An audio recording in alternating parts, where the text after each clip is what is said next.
All right, here we go. My last play of the first drive of the game, Steelers, Bills, AFC Wildcard 2024. Okay, this is my first training playlist, and this wraps it up. Don't know if I'll do this anymore. I might not. If it doesn't help anyone, and nobody still doesn't think what I'm talking or misunderstanding what I'm saying and stuff, well, then maybe I won't do any more. If it helps, I'll definitely do more. I don't mind doing these.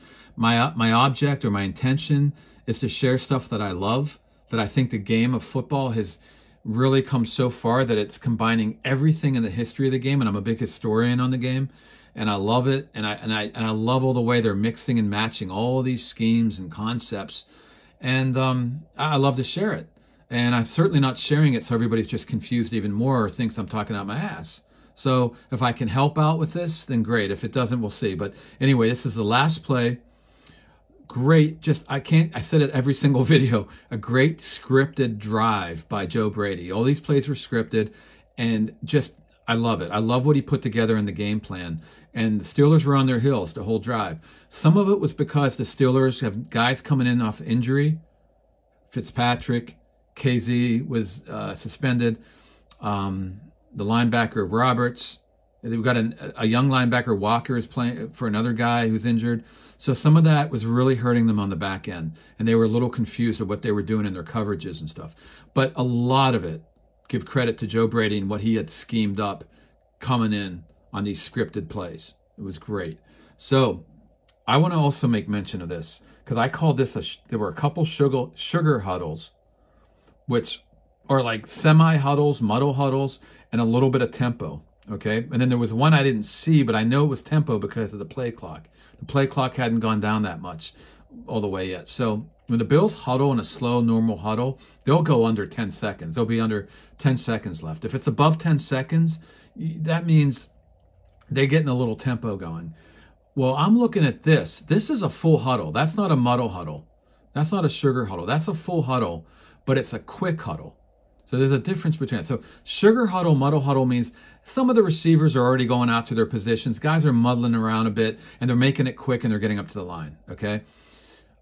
This is a quick huddle. It's a little different because they're literally huddling.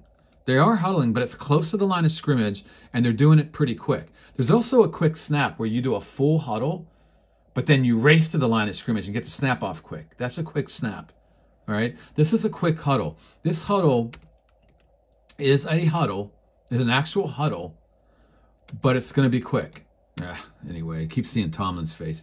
Tomlin might want me to shut up, maybe. I don't know what's going on there. Okay, so anyways, so they do a quick huddle, and they come to the line, and look, 17 seconds. That's pretty quick, for the Bills.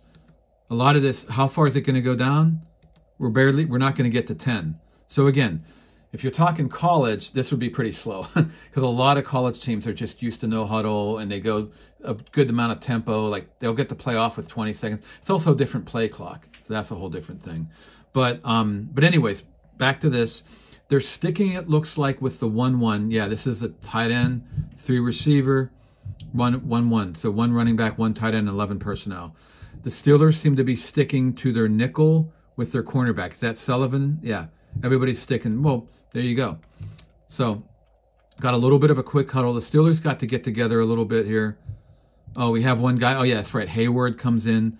So they're going to bring 2nd and goal, 2nd and 7. Actually, 2nd and 7. They're not close enough to the goal line. Yep, there's Heyward, and there's Romo saying they're going to pass. He's right in this instance. But again, the whole idea is it wasn't about passing. They pass it when Heyward's in, and they run it when he's not in. No, because if you go earlier in the drive, that is not what happened. It happened at the end of the drive, but it has nothing to do with Heyward, so whatever. Okay, scripted plays again by Joe Brady. It was already planned out. Okay, here we go. Rowe is in the back safety. Fitzpatrick comes up. Now, what are they playing here? Is it a one match? The last play, I think they were sort of in a one match. And I think that's sort of what they're in again. Could be one man, but nobody went in motion, so we're not sure about that. But I'm pretty sure it's like a one match. Yeah, we had a blitz. It could be one man, because if we're going blitz, it all depends whether this guy, if these guys all know their receiver pre-snap, that's a man coverage. If after the snap, it depends on the distribution, the route distribution, then that's match. You match up to the guy based on your assignment. If it's man-to-man, you don't have an assignment. You're one-on-one. Your assignment is one-on-one. That's it. Okay? So from the looks of it, it's hard to tell because these receivers, their distribution isn't that tricky. So there's not a lot of crossing going on. So then it's hard to tell. We do know we have a blitz up here. It's not a zone. It's a full blitz.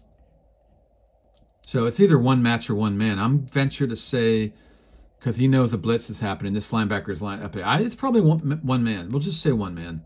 It's hard to know, but it's one man. There we go. Boom. So the blitz, 5-man rush, one man. And Roberts is a little, oh boy. Here we go again.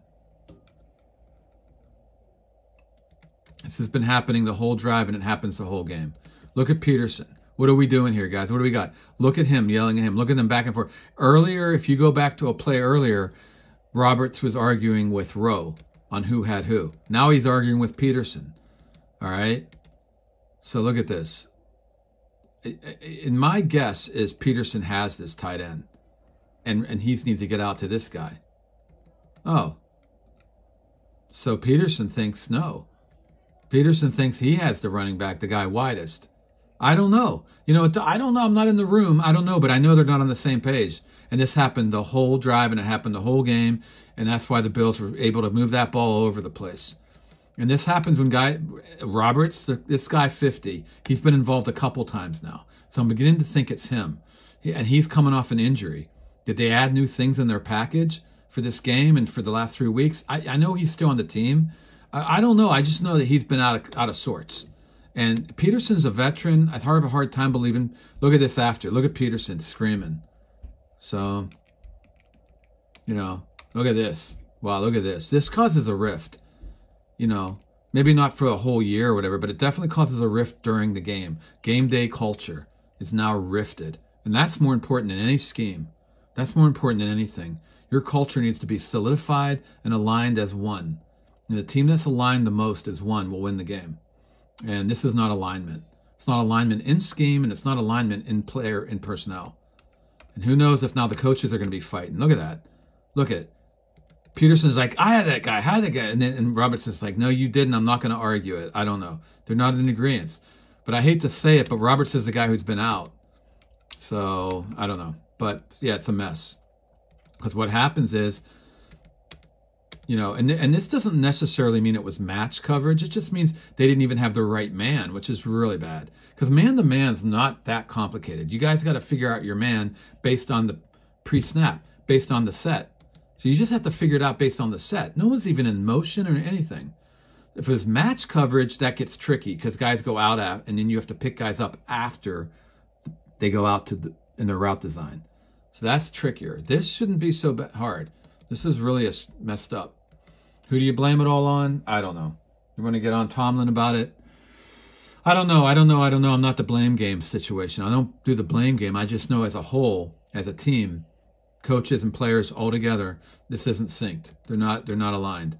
So look, you have a little guy in the flat.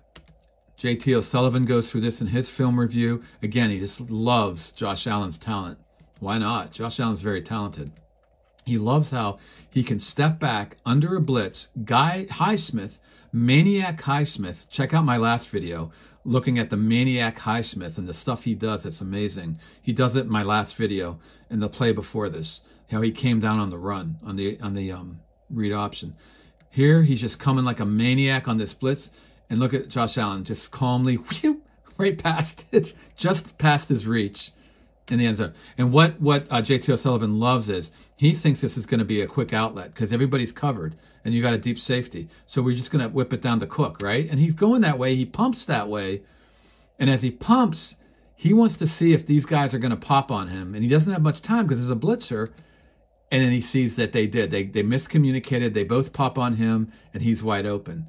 So it is a good play by Josh. I mean, he's been doing this now a while in the pros. He was late to quarterbacking in high school, but he knows what he's doing. He's just finding his balance. He needs to find his balance because he could be absolute magic. But to be magic and to lead his team to win a Super Bowl, you got to get that right balance. And sometimes when you're so talented and you can do so much, it's a little trickier.